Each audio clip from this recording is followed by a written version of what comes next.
자, 여러분 안녕하십니까? 우리가 오늘은 2014년 6월 21일 제1회 지방직 시행했었던 영어 문제 또 문제풀이를 하도록 하겠습니다. 문제는 역시 20문제였고요.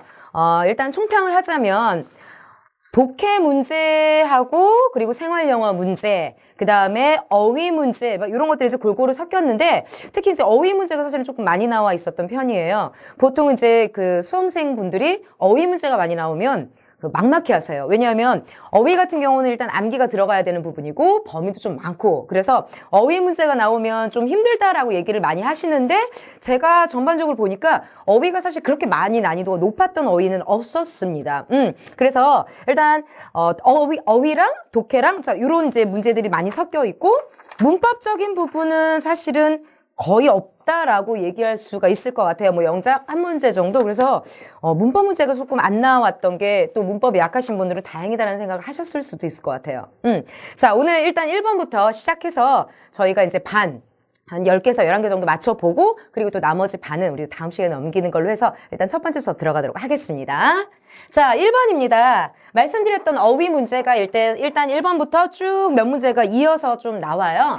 일단 보기부터 좀 확인을 해볼게요. 자, 일단 1번에 infallible. 자, infallible 그러면 결코 틀리지 않는 정확한 또는 맞는 뭐 이런 의미가 됩니다. 그 다음에 2번에 aesthetic. 그러면 우리가 여성분들이 이제 뭐 aesthetic 이렇게 많이 하잖아요. 그래서 뭐 미적인, 뭐 미학적인 이런 표현이 되죠. 그 다음에 3번에 adolescent 같은 경우는 우리가 청소년의라는 표현이어서 이거는 이제 기본으로 여러분들이 알고 계시는 표현이에요. 그 다음 네 번째 insatiable 그러면 채울 수 없는 이런 표현이 됩니다. 자, 에다가 지금 밑줄 친 부분 unquenchable 이렇게 나와 있는데 일단 이 단어가 어떤 단어인지 모르겠다. 자, 본문을 그럼 확인하고 넘어갈게요. 자, electric cars 전기차는 또한 핵심 부분입니다. 자, 뭐에? 중국의 노력. 그런데 뭐 하려는 노력이냐? 자, curb 하면 억제하다 이렇게 돼요. 그래서 그것에 unquenchable한 appetite 그러면 뭐 식욕 또는 뭐 기호 뭐 이렇게도 다 가능하겠죠. 자, 근데 뭐에 대한 식욕, 뭐에 대한 기호냐면 자, 수입된 기름과 가스에 대한 그러한 띠리리한 이 식욕에 대한 억제를 하기 위해서 일렉트리카가 핵심이다라고 얘기합니다. 쉽게 말하면 오일하고 가스가 지금 너무 많이 수입이 되고 있어. 거기에 대한 우리가 이러한 식욕, 자 이러한 어떤 입맛, 이러한 당김 자, 이거를 억제하기 위해서 일렉트리카를 필요로 한다. 자, 그런데 뒤에 지금 위치가 나와 있는데요. 자, 위치는 뭐냐 하면 앞에 제가 지금 가로친 요 부분입니다. 자, 이거는 근데 뭐냐 하면 커뮤니스트 리더스 그러면 공산주의의 지도자들 뭐 이렇게 얘기를 합니다. 자, 그 사람들은 뭘로써 봐? 자, 전략적인 약함, 약점으로서 이걸 보고 있거든. 이 사람들한테는 이게 지금 약합니다. 자, 이거에 대한 식욕을 억제하기 위한 노력으로 바로 electric car가 핵심 부분이다.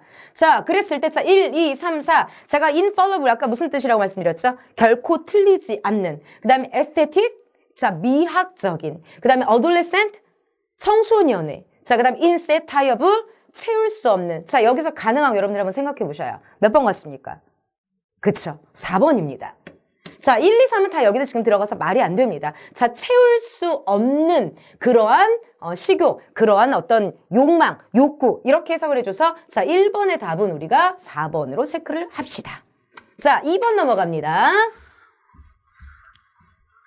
역시 이제 어휘 문제였어요. 그런데 지금 밑줄 친 부분이 약간 이제 수거의 표현? 뭐 이런 표현인 것 같은데 자, was not dry behind the ears 이렇게 되어 있네. 가봅시다. John은 자, 막 시작했습니다. had pp. 그쵸? 과거 완료죠. 자, 일하는 걸 시작했어. 그 회사에서. 자, 그리고 그는 띠리리 아직 띠리리리리 하지 못해. 띠리리 하지 못해. 그래서 자, 우리는 자, should have given 하면 우리가 보통 should have pp다. 뭐뭐 했었어야 했는데, 자, 뭐뭐 했었어야 했는데, 이런 표현이에요. 자, 그에게 약간의 여유를, 뭐 약간의 휴식을 줬었어야 했는데. 왜냐하면, 이제 막 회사 시작을 했어요. 그래서 아직 그는 띠리리 못해요. 자, 띠리리 못해요. 그러니 그에게 약간의 여지를 좀 줬어야 했는데. 그럼 뭐 하지 못하다라는 거야?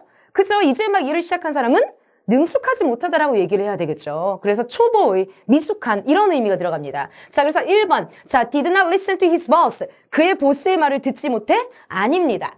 자, 그 다음 knew his way around. 그러면 그의 길 주변을 알아. 즉, 뭔가를 잘 안다라고 해석하는데 정반대죠. 아는 게 아니라 알지 못한다라고 해야 되니까. 그 다음에 was not experienced. 그러면 경험이 없다. 그렇죠. 바로 3번이 되겠죠. 자, 4번 was not careful. 그러면 조심스럽지 않아, 주의 깊지 않아, 신중하지 않아 라는 표현이서 안 됩니다. 자, 2번은 그래서 우리가 자, was not right behind the ears. 그러면 was not experienced랑 같은 표현으로 갔어요. 그래서 3번이다. 되셨죠? 자, 3번 넘어갑니다.